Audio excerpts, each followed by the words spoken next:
Olá pessoal, hoje quem veio para dar aula sou eu, Venom, aqui na versão em plástico ou, se vocês quiserem, também na versão em ferro fundido, que é menorzinha. Oi gente, tudo bem? Hoje nós vamos falar de projeções, geometria descritiva. Agora, aos poucos, a gente vai começar a complicar as questões e eu acho legal, né? Porque vocês são super bons no assunto, então vamos lá. Bom, geometria descritiva. A geometria descritiva, ela é um tipo de desenho que foi idealizado para a gente representar objetos tridimensionais em um plano, no papel, tá? Um dos principais idealizadores disso foi um cara chamado Gaspar Monge, tá? A gente vai ver daqui a pouco o que ele fez. E ele se fundamenta na representação dos elementos geométricos básicos através dos elementos básicos que são ponto, reta e plano. Qual que é o conceito de projeção? Eu tenho um objeto, esse objeto ele vai ser visto em um outro plano. Então, por exemplo, a projeção cônica, elas são retas projetadas nas arestas desse objeto que vão estar mostrando esse lado onde está sendo projetado lá naquele outro plano, ok? A gente pode ter a projeção cilíndrica também, que são representados com retas paralelas, tá? Então, assim, pegando as arestas desse objeto, a gente não tem um ponto focal, a gente vai estar fazendo retas que saem de um ponto e chegam exatamente lá na projeção. Vocês estão vendo essa simbologia VG, que significa verdadeira grandeza. Quando a gente tem uma representação cilíndrica, a gente tem o tamanho da representação, que é exatamente o mesmo tamanho do objeto, ok? Por isso que ele chama de verdadeira grandeza. E a gente vai ter o sistema mongiano. Por que mongiano? Que é aquele sistema que o Gaspar Monge que inventou. O que ele faz? O cara é muito brilhante, assim, a ideia dele era o seguinte: como que ele poderia passar para o papel um objeto tridimensional de forma que a pessoa que fosse produzir esse objeto pudesse entender simplesmente olhando esse terreno, esse desenho, tá? Então, dentro desse sistema, a gente tem a linha de terra, que é representada por essa linha vermelha, a gente tem o plano horizontal, que é esse em azul na horizontal, e o plano vertical, que está em verde, tá ok?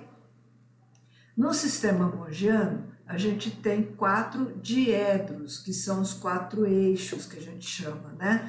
Mas o nome correto é diedro mesmo. Aqui no nosso caso, a gente vai estar trabalhando com o primeiro diedro, que é mais para vocês terem uma noção de como se faz isso, tá? Eu acho que no curso de vocês não teriam necessidade de estar trabalhando com os outros diedros. De qualquer forma, hoje em dia, a gente tem muitos programas que desenham em 3D, né? O mais antigo deles é o próprio AutoCAD. Então, se você vai fazer uma peça, você pode estar usando já o computador e não estar fazendo na mão, tá? Mas é importante para a gente ter essa noção, e o mais importante na nossa disciplina é vocês conseguirem ter essa racionalidade do tridimensional no plano, ou melhor, de eu estar lendo o plano e entendendo como seria esse volume, tá? O que esse cara fez, esse Gaspar Monge? Ele pegou esse plano que está na linha vertical e deitou ele, tá certo? E aí ele vira e fala o seguinte: olha, isso daqui eu vou ter o plano vertical que está representado, imaginem o primeiro diedro, tá, gente? A gente vai ter o plano vertical representado nessa parte de cima, a linha de terra e o plano horizontal representado nessa parte de baixo. Então, se eu fosse ver um ponto em terceira dimensão, ele estaria desse jeito no primeiro diedro. Eu tenho um ponto e aí lá do lado esquerdo eu tenho a sua projeção, que a gente chama de P duas linhas, e no plano horizontal eu tenho P', que é o plano horizontal, tá? Então o P no espaço, ele está representado no plano horizontal por P' e no plano vertical pelo P duas linhas. Esse plano, vocês reparem aí, que ele está descrito como π' ou π duas linhas, que quer dizer o horizontal ou o vertical. E a linha de terra, nesse caso, como uma linha vermelha. E aí, olhando do lado direito, vocês já podem tentar entender aonde estava esse ponto. Então, supondo que vocês não tivessem visto o desenho do lado esquerdo, olhando só para o desenho do lado direito, vocês pensariam que esse ponto ele está para cima na posição vertical e para trás na posição horizontal, ok? Vamos estar vendo outros exercícios na frente. Desculpa, voltei o slide. O próximo é esse aqui. Bom, agora entendendo da mesma forma o mesmo ponto, tá? Essa linha de terra que vocês estão vendo aí, ela normalmente ela é representada com dois traços embaixo nas extremidades dele, tá ok? Então, essa linha de terra, ela vai ter uma gradação que vai de 0, 1, 2, 3, 4, etc. Esse ponto A, ele tem para cima, na posição vertical, a linha, e embaixo ele representou como A, diferente do desenho anterior que estava o plano horizontal com uma linha e o plano vertical com A duas linhas. Não importa, sabe? O importante é vocês entenderem o que ele está querendo dizer. Então, esse ponto ele também está no espaço, deslocado para cima e deslocado para trás, tá? Então, como que a gente representaria isso no papel?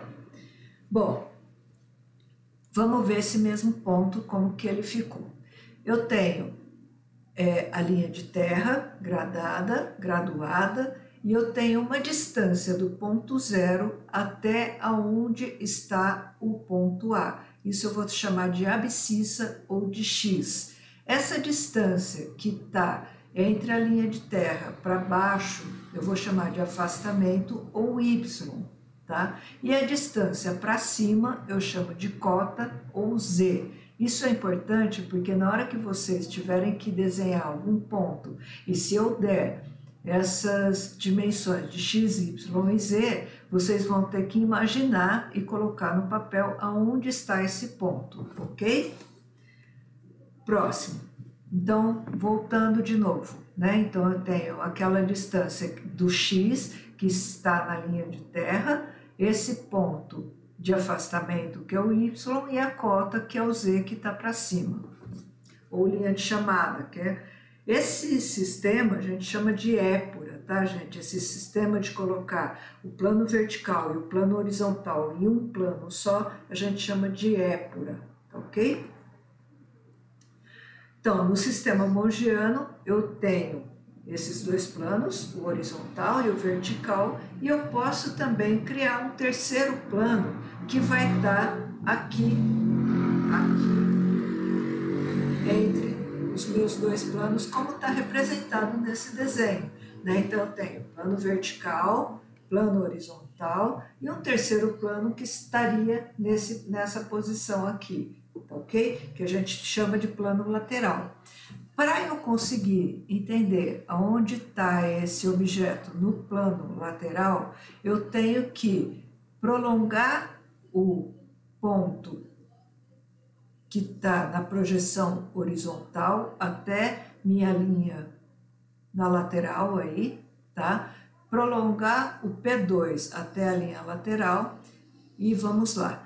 No prolongamento do P1, eu vou até a linha vertical e vou pegar o meu compasso, colocar ele na ponta seca das duas cruzes e traçar o outro ponto que está chegando na linha de terra, lá na linha lateral.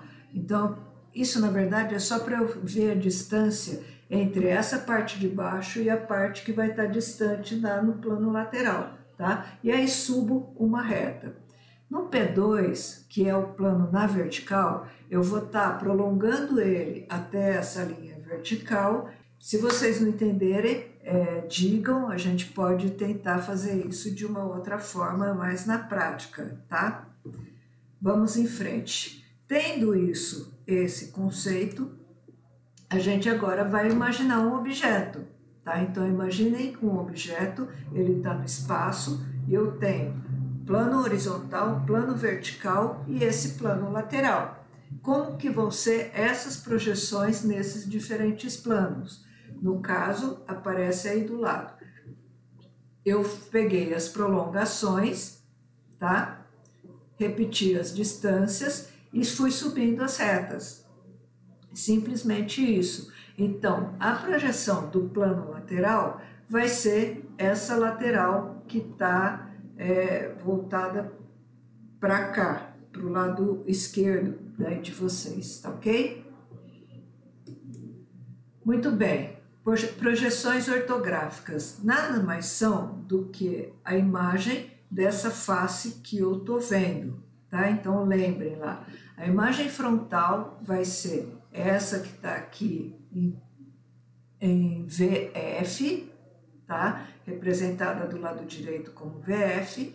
A imagem lateral esquerda vai ser a VLE, vista lateral esquerda, que vai ser essa representada como esse pequeno retângulo, e a vista superior, que vai ser representada como esse VS, tá ok? Não tem segredo, gente, não precisa complicar, tá?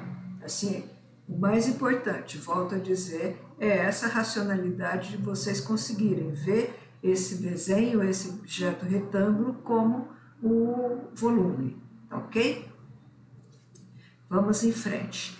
Então, de acordo com a norma, vocês vão ter essas várias vistas, né? Então, você tem a vista frontal, que é a vista A vista B, que é a superior, a vista C, que é a esquerda, a vista D, que é a direita, a vista inferior, que é a E, e a vista posterior, que é essa F, tá bom?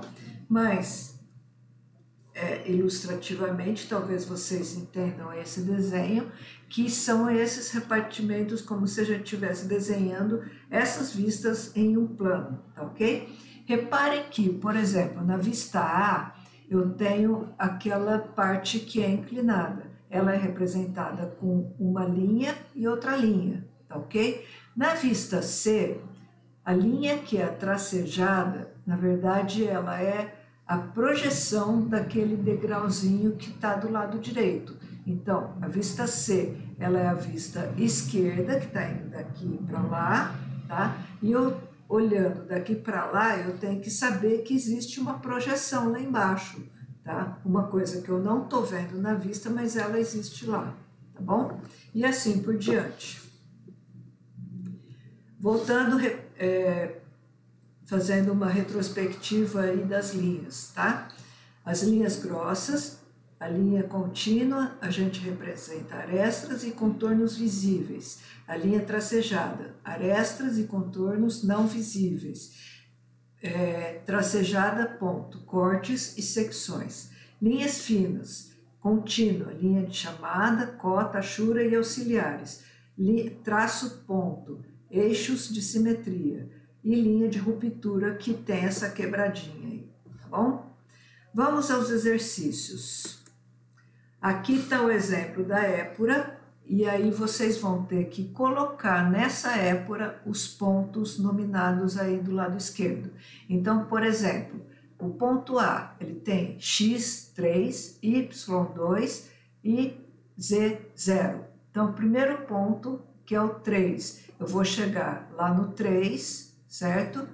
E vou descer 2, que é o y. Então, 3, 2. E aí, nesse cruzamento entre 3 e 2, na parte inferior da linha de terra, eu ponho a linha. Subindo, 3 e z. Eu vou subir na linha 3 até o 0. Então, nesse ponto 3 sobre a linha de terra, eu vou pôr o ponto A, 2 linhas, ok? Então, na representação da épura, desse ponto A, eu vou ter a linha em 2 e 3, na parte de baixo da linha de terra, e um ponto A, 2 linhas, que vai estar no 3 sobre a linha de terra. Acho que deu para entender, né? É um exercício simples, mas para vocês terem essa racionalidade de como traçar esse ponto na épura e onde ele ficaria no espaço. Esse próximo exercício é para vocês determinarem a projeção lateral dele. Olhando para a representação, a gente pode perceber que essa reta R, ela está para cima do espaço da linha de terra, do eixo horizontal, e afastada da linha de terra no eixo vertical, ok? Então, o que eu tenho que fazer? Eu tenho que pegar esse ponto R que está em Y para baixo da linha de terra, fazer uma reta até chegar na linha vertical, pegar o compasso, achar a distância entre os dois eixos e a outra linha, tá? E subir uma linha vertical para cima. Do lado esquerdo, em cima, eu vou pegar as duas extremidades da reta, R', puxar elas até a linha vertical, na linha que você traçou do R de baixo. Aí você tem a projeção dessa reta no eixo lateral. Espero que tenha dado para entender. A mesma coisa vocês vão ter que repetir nesse exercício, que é rapidinho também. Esse exercício é para vocês fazerem em 3 minutos cada um, tá?